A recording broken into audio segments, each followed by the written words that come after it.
Good morning, dear students. Today we'll continue the chapter work and energy, and today is the part 2 of this chapter. In previous lecture we have seen the basic concepts of work done, and I have explained you earlier that the work done is the product of force and displacement. And by this formula we can also write the work done is equal to, instead of force I can write mass into acceleration, and instead of displacement I can write height. Okay, so work done is equal to mass into acceleration into height. This is the formula for work done, and this is also the formula for work done, because instead of force, as we have seen, force is equal to mass into acceleration. Displacement means up to what height the object have been lifted up or object have been released from the top. Okay, so and we have also seen the formula or the unit of work done is, instead of force I can write Newton, and instead of displacement I can write meter.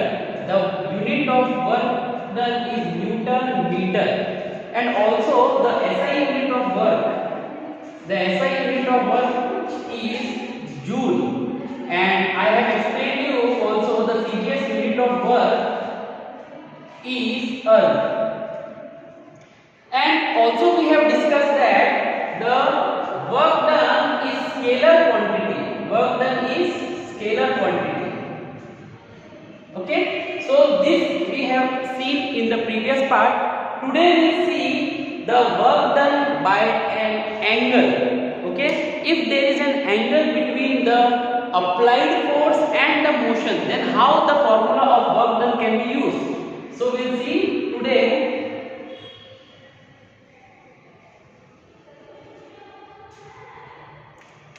Work done at an angle between direction of force and motion.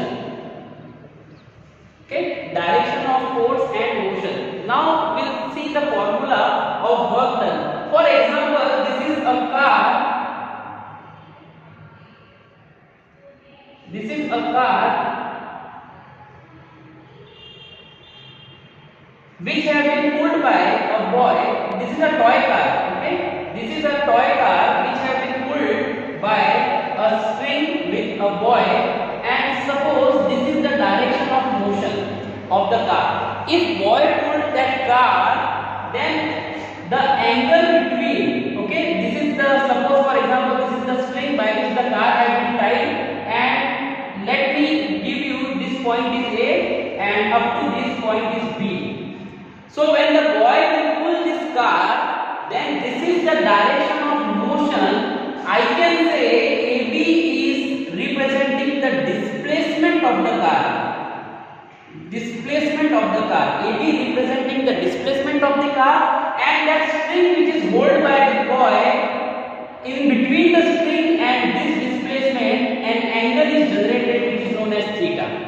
So today we see the formula of work done at an angle between the direction of force. Let me give, this point is C. So what is the AC representing? AC represents the direction of force applied. Direction of force applied.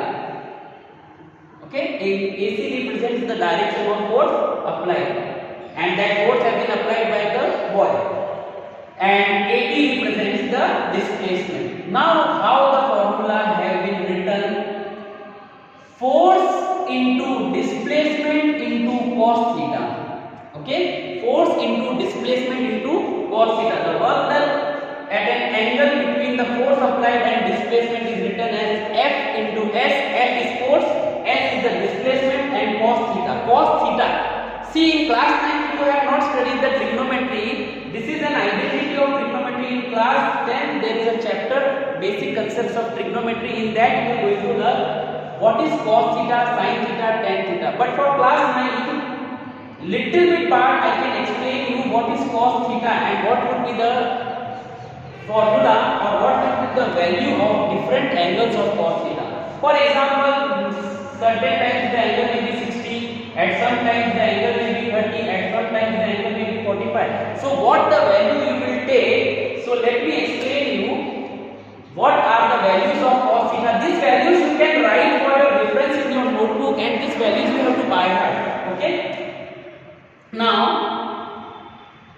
if cos theta, that is cos 0 degree, so value of cos 0 degree is 1. Cos 30 degree is root 3 by 2. Cos 45 degree is 1 upon root 2. Cos 60 degree is 1 by 2, and cos 90 degree is 0. So you can write these values in your notebook, and with the help of these values we are going to solve the numericals. Okay, we are going to solve the numericals. Now let's take an example of the numerical based on these examples only. First you write these values, then we solve the numericals. Okay, so you have to write these values in your notebook. Now let me take an example of this concept, the work done at an angle. Okay, for example I give you, if a boy pulls a toy car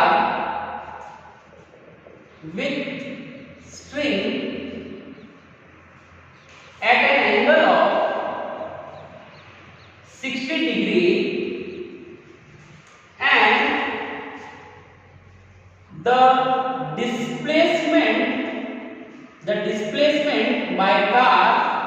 displacement by car by pulling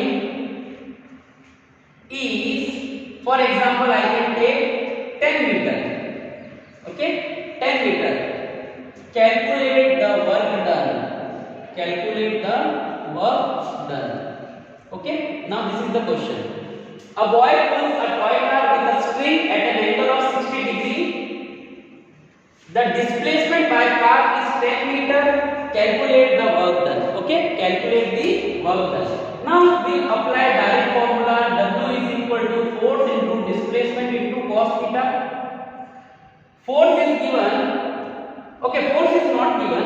So let me give you a value of force. The applied force is, here I can write the applied force is 10 Newton. Okay. Now the value of force is given 10 Newton. Displacement is 10 meter, and the angle is given 60 degree. Now see in your notebook what is the angle of cos 60 degree. Cos 60 degree is 1 by 2. Okay, so 10 into 10, that is 100 by 2, that is 50 joule work is done by the boy to pull the toy car. Okay, to pull the toy car. Now in examination you have to just focus on this one, because this is very important. Sometimes this 10 meter can be given in centimeter, so that centimeter you have to convert into the meter. For example, I change this value as 10 centimeter. Now the calculation will change. W is equal to F into S into cos theta. So force is 10 Newton, displacement is 10 centimeter, and cos theta is given 60 degree. So 10 into 10 centimeter is converted into meter by dividing it by 100. The force is 10, displacement is 10 centimeter. So centimeter is converted into meter by dividing it by 10. Cos 60 degree is 1 by 2. So 10 into 10 is 100 upon 100 into 1 by 2. So 100 upon 100 is cancelled. So 1 by 2, that is 0.5 joule work have been done. So you have to keep in your mind that what is the unit given. Okay, what is the unit given. Now next, as we have seen that 3 types of work: positive work, negative work, and zero work. Okay, why the work is known as positive, negative, and zero? Positive work, negative work, and 0 work. Now in last lecture I have explained you positive work is the work done when the direction of force and displacement are similar. Negative work is a work done when the direction of force and displacement opposite, and zero work is a work when the direction of displacement and force is perpendicular to each other. Now in maths you must have seen that angles between two parallel lines is 0 degree. Na? Angles between, now the angle between force and displacement is 180 degree, and here the angle between force and displacement is 90 degree. Now we'll apply these values in the formula and we'll get the positive value. See, W is equal to F into S into cos theta. So force into displacement into cos 0 degree. So force into displacement, cos 0 degree is 1. So force into displacement, whatever the value you will get in positive. Therefore this work done is known as positive work done. In negative work done, we will apply Fs cos theta. So force into displacement into cos 180 degree. Okay, I have not given the value of cos 180 degree. Cos 180 degree is minus 1. Okay, cos 180 degree is minus 1. So force into displacement into minus 1. So the value of work done is minus F into S. So whatever the value we will get is negative. Therefore it is known as negative work done. And what is the zero work done? Again we will apply the same formula, F into S into cos theta. So F into S into, what is cos 90? Cos 90 is 0. Cos 90 is 0. So F into S, anything is multiplied by 0, that would become 0. So 0 work done. That's why positive work done means the angle between the force and displacement is 0 degree. Negative work done when the angle between force and displacement is 180 degree, and 0 work done when the angle between force and displacement is 90 degree. Okay, therefore it is known as positive work, negative work and 0 work done. Clear?